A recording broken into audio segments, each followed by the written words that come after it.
আসসালামু আলাইকুম ভিউয়ার্স, আপনারা ছবিতে যে সাপটি দেখতে পাচ্ছেন এই সাপের ইংরেজি নাম হচ্ছে কমন ক্রেট। স্থানীয়ভাবে এই সাপটি কালার সাপ নামে পরিচিত এবং এটা অত্যন্ত ভ্যানোমাস একটি স্নেক্স এবং এর বিষ হচ্ছে নিউরোটক্সিন। তার মানে হচ্ছে এর বিষ মানুষের স্নায়ুতন্ত্রকে আক্রমণ করে। তো যদি কোনো মানুষ এর আক্রমণের শিকার হয় অথবা ছোবলের শিকার হয়, যদি সে অ্যান্টিভেনম না নেয় তাহলে সাধারণত 4 থেকে 8 ঘন্টার মধ্যে তার মৃত্যু ঘটে।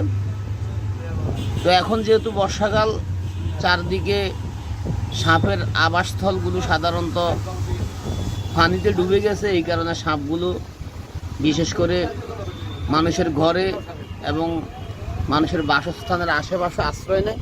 এই কারণে আমাদের সবাইকে একটু সচেতন হতে হবে।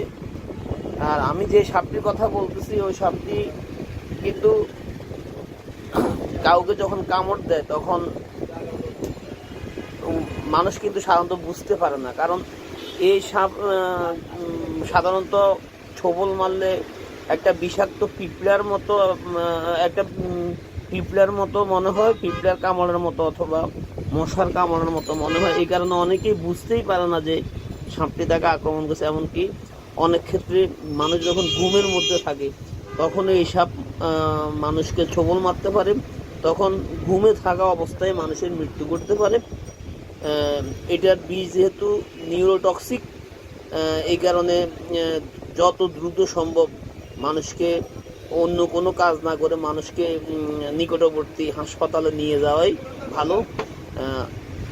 ভালো থাকবেন সবাই, সাপের আক্রমণ থেকে মুক্ত থাকবেন। আসসালামু আলাইকুম।